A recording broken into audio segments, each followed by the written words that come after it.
Welcome back to another Colors of Prog. Continuing with the progressive rock albums that were downloaded.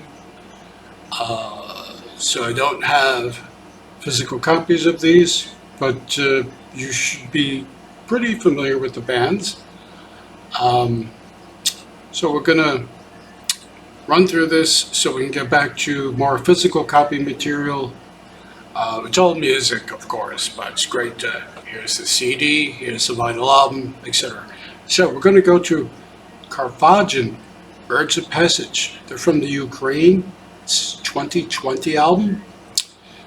Karfagen is really Ukrainian multi-instrumentalist Antony Kalugin.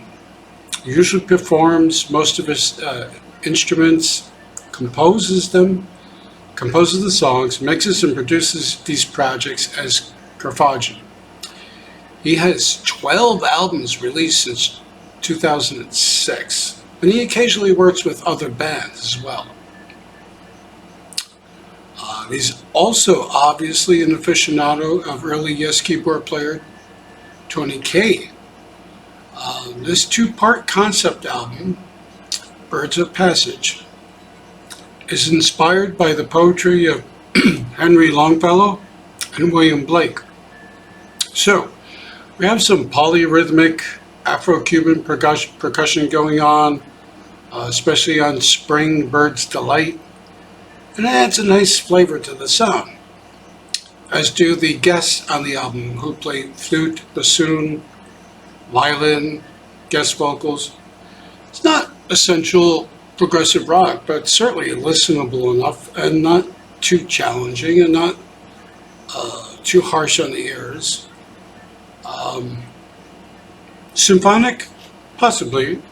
Symphonic prog, yeah, I would say it could be put in that category, for lack of another one. Next is La Batteria. The album is La Batteria 2, 2019, from Italy, this band. Mixing cinematic soundtrack sounds like those of American composers John Carpenter and Alan Howarth, who worked together on John Carpenter, the film director's scores, adding in a touch of Goblin, the Italian progressive rock band who also composed film scores, and mixing in some retro 70s funk stylings. It's an odd, stylish Italian prog album, definitely. Some of these instrumental tunes, they sound very much like the background sounds composed for popular Italian crime thrillers of the 1970s. They were called poliziotteschi. They were directed by a whole bunch of well-known Italian filmmakers on the B scale, but very popular films, and they seem to get a resurgence every couple of years. And right now, currently, some of the composers that worked on those crime thriller scores were Franco Michelizzi, Morricone, the De Angelis brothers, even the Spaniard Luis Bacalov, who famously worked with Osana, New Trolls, and Il Rovescio della Medaglia. So, for whatever reason, whether intentional or not, La Batteria does a great job of racking up these sounds. 18 tracks, 68 minutes. It's a lot of material to sift through, but it's all good to these ears. There's a core member, Emanuele Boltrini, Stefano Vaccarelli, Paolo Pecorelli, and Davide Narativini, with assistance from a whole lot of studio musicians on everything from horns to woodwind instruments to a full-on choir. We heard that before, especially on the track Affresco, a nice instrumental surprise. So that was La Batteria. I highly recommend it. I dug it, and I would recommend checking them out. And I've seen some things on YouTube, so those of you who penny pinching a little bit and can't find it on Bandcamp, the band or aficionados or their label have put some material up on YouTube. But check it out. It's really percolating good prog. Yeah, definitely. And it's got that swinging 70s sound, like this is it. Next up is Kayak, Out of This World 2021, the Norwegian band. They were founded in 1972. Their first album was released in 1973. This is their 18th album, believe it or not. All sung in English. This record has received many positive reviews in prog rock critical circles, and it's good, but in my opinion, not great. We have keyboards and synthesizers. It's heavy prog, but there's also a lot of flying colors and transatlantic feeling to this one. Most of the songs are medium length, 4 to 7 minutes, and there's a lot of them. But to me, it was just more of the same. So I'm not one of the Kayak fan club members, unfortunately. I just found that I've heard this before from other bands, maybe better bands. I'm not going to be presumptuous to say whether Flying Colors and Transatlantic are better than Kayak. Kayak has obviously been around a long time. And again, this is their 18th album. And I'm curious to know, pardon me, whether this is the way Kayak sounds, or whether they, like another band I talked about in the previous Colors of Prog, another band that's been around for a while, whether they adapted their sound and changed their sound over a period of time. Next is La Masteria Di Sera. This is S.E.I. 2020 album, Italian band, sung in Italian. And it's nearly 40 minutes long, which is pretty much good average running time for a good Italian prog album. La Masteria Di Sera was started by Fabio Zavanti on bass and vocals. He was in the band Masteria, formed in 1993. They're still around apparently, because La Maschera is a side project that really salutes RPI bands of the past by playing in their styles. Basically, Zavanti plus Alessandro Cofaglia on vocals, guitar, Augusto Mejo on keyboards, Paolo Tixi on drums, and Martin Bryce on saxophone and flute. All contribute to really cool sound, very much late 2000s approach to the sounds and styles of bands like Le Army and Banco. If not vocally, because who can match the great singers of those bands, at least musically.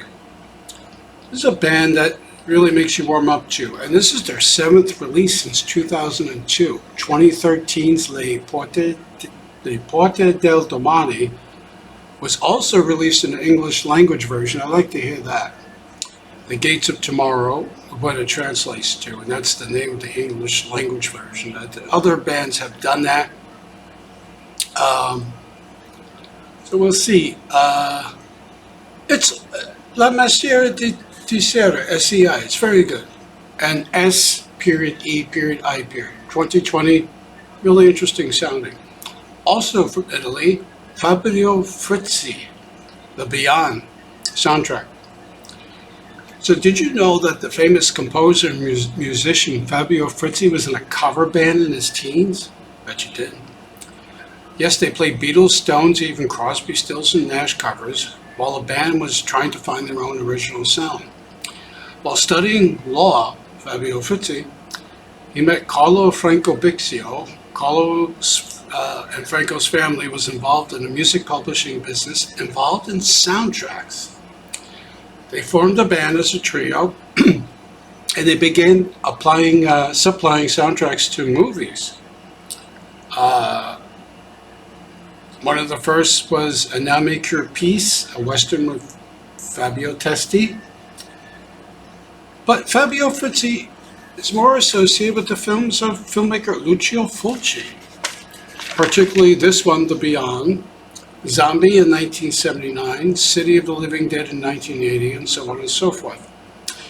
He's worked on numerous films, westerns, crime thrillers, social commentary, and the like. And The Beyond really invokes the spirit of fellow soundtrack composers Goblin, if anything else. In fact, members of Goblin, at one time or another, joined Fabio Frizzi's large group of musicians turning his musical compositions into sound. A lot of people guessed it on his recordings. You'd be quite surprised to see who shows up in the studio when he was putting these together. Similar but different from Goblin, Frizzi's work on the Beyond is relentlessly grim and dire, developing and sustaining a mood of dread and foreboding. Utilizing many keyboards, synthesizers, trebly bass, percussive instruments mixed on the trebly side, it's a unique sound. And it's unique in the progressive rock realm for movie soundtracks. Re-released in 2011 on the Italian Beat Records and then re-released again in 2020 with 10 additional tracks from reportedly the original sessions. For those who like their prog movie soundtracks from Italian composers, this is very interesting, very minimalist, but at the same time, I think you might enjoy this. Another band from Italy is Morte, Viene, Dallo, Spazio, Trivial Visions 2021. This one is mostly instrumental, fast-played, hard rock. What makes it a bit different are there's 2 women in a band of 5 members. Melissa Crema, besides being one of the singers and songwriters, also plays the keyboards, synthesizer, and theremin, and Camilla Chessa is on bass, besides singing. Some prog websites have labeled the band dense space rock, psychedelic music. I wish it were so. This is much more different, with some tunes bordering on EDM. Not for the faint of heart, some really fast driving, hard rock, dance music, I think, for a club. It's not really prog to me.